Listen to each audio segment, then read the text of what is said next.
پدې څلورو واړو مذاهبو کې ډېر اوفق بالکتاب و سنه چې د کتاب او سنت سره ډېر موافق دی الحمدلله هغه مذهب د امام ابو حنیفه رحمه الله دی دا څلور واړه مذاهب موږ په حق ګڼو که څوک شافعي موږ احترام کوو که څوک مالکي وي موږ احترام کوو که څوک د امام احمد صاحب په مذهب وي موږ احترام کوو والحمدلله موږ احناف یو موږ د خپل مذهب هم احترام کوو د نورو مذاهبو هم احترام کوو او دا خبره د چلن په انداز کې وایو چې په دې څلورو مذاهبو کې چې ډېر د قرآن او سنت سره موافق مذهب دی هغه مذهب د امام ابو حنیفه رحمه الله دی یو د امام صاحب د شخصیت مسله ده یو د هغه مبارک د فقاهت مسله ده امام ابو حنیفه عام شخص نه دی تیر شوی امام ابو حنیفه هغه څوک دی چې لا دنیا ته سترګې نه دي غړولي لا راغلی نه دی اما د ده د تشریف اورۍ نه وړاندې رسول الله صلی الله علیه وسلم د ده مبارک د راتګ پیشنګویي خپل امت ته د مخکې نه کړې وه امام مسلم حدیث راخستی امام بخاری راخستی نورو اصحابو راخستی یو ورځ مختلفو الفاظو باندې حدیث مبارک را نقلی یو لفظ پکې دا دی یو ورځ د ورځو نه سلمان فارسی رضی الله تعالی عنه یو جلیل القدر صحابي دی د فارس د علاقې و دی د نبي علیه السلام په مجلس کې ناست دی او رسول الله صلی الله علیه وسلم د مبارک ته اشاره کوي حدیث کې راځي لو کان الدین عند الثریا لناله رجال من ابناء هؤلاء یا یو حدیث مبارک کې دا راځي لو کان الدین عند الثریا لناله رجال من ابناء فارس نبی علیہ السلام فرمائی وی کچرت دین بالفرض د ثریا ستوري ته وخیږي د ثریا ستوری ډیر لوړ دی وی که د مخ د مځکې نه دا دین پورته شي اوس تاسو ته ما وویل چې دین عبارت د دریو شیانو نه دی د بهترین عقیدې او بهترین عمل او اخلاص نه محبوب فرمایي که دا دین د مخ د مځکې نه د ثریا ستوري ته وخیږي وی د دې سلمان فارسی رضی الله عنه په اولاده کې یا د فارس د خلکو په اولاده کې داسې یو څوک به را پیدا کیږي نبی علیه السلام فرمایي چې دین به د هغه ثریا د ستوري نه هم را حاصل کړي او خلکو ته به وړاندې کړي احناف محدثین لا سکه شوافی محدثین موالک او حنابله ابن حجر رحمه الله یو سیوطي صاحب یو کتاب لیکلی د تبیید الصحیفه په نوم باندې د امام صاحب مناقب لیکي پکې خپل حنفي مذهب یې نه دی شافعي مذهب یې دی د امت اکثرین علماء کرام په دې قایل دي وی نبی علیه السلام چې دغه پیشنګویي کړې وه دا پیشنګویي الله تعالی په حق د امام ابو حنیفه رحمت الله علیه کې رښتیا کړې ده د امام ابو حنیفه فقاهت د هغه تقوا د هغه دینداري د هغه لوړه مرتبه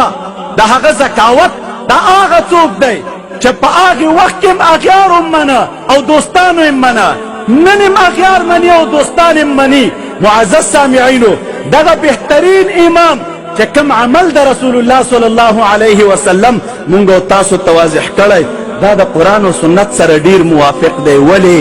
تنها شخصي د درایه نه وه علماو لیکلي دي کله چې د امام صاحب مبارک مذهب تدوینېده شاگردان د امام صاحب بناستو شاگردان مبارکان د ده هم شاگردان نو هر یو شاگرد مجتهدو الله تعالی بیل بیل فقاهت ورته ورکړی وه وی دوی بناستو د علماو یو هیئت تعین و یوه کمیټه جوړه وه یو مسله چې به اختلافي وه دا به د علماو ته را وغورځوله ډېری وخت یوه هفته به په یو مسله بحث روانو 2 هفتې به پې بحث روانو کله به 40 ورځې په یو مسله بحث روانو چې کله به د دې ټولو علماو ورباندې اتفاق راغی دغه اتفاق نه بعد به امام صاحب مبارک امام ابو یوسف رحمه الله ته وفرمایل امام ابو یوسف خپل نوم یعقوب دی ورته به وویلې دعاها یا یعقوبو ای یعقوبه دا مسله د فقاهت په پلاني باب کې کېده که چېرته د طهارت سره به تعلق و د طهارت په باب کې به یې کېښودله که د لمونځ سره به تعلق و د لمونځ سره په باب کې به یې کېښودله دا هر یوه مسله نن د فقه چې زما او ستا مخې ته مفتابهي پرته ده په دې علماو بحثونه کړي دي همدا وجه ده چې کم خلق د حنفي مذهب خلاف دي، کوم خلق د حنفي فقه خلاف دي، په شیشابه کنجونو کې هر شی وای، خو د زهر ګوټ به اوس کی، خو په یو مختابه قول د دغه فقه باندې دوی جرح نشي وړاندې کولی. دا د یو کس رایه نه ده، دا د هیئت رایه وه، دا د علماو رایه وه، ځکه د قرآن و حدیث سره ډیره موافقه ده. او بیا دغسې امام چې امام ابو حنیفه رحمه الله دی، علماو لیکلي دي. یو خبره کوم درته، دا محدثین کرام چې په خپل منځ کې ډیر ناز کوي، ډیر ناز هغه په ثلاثیاتو باندې کوي. ثلاثیات هغه روایاتو ته ویل کېږي چې د نبي علیه السلام او د دغه عالم ترمنځ درې واسطې وي په حدیثو کې. څومره چې واسطه کمیږي همونه د حدیث قوت سوا کېږي. علما کرام لیکي هر ایمان چې ډیر ناز کوي هغه په ثلاثیاتو باندې ناز کوي،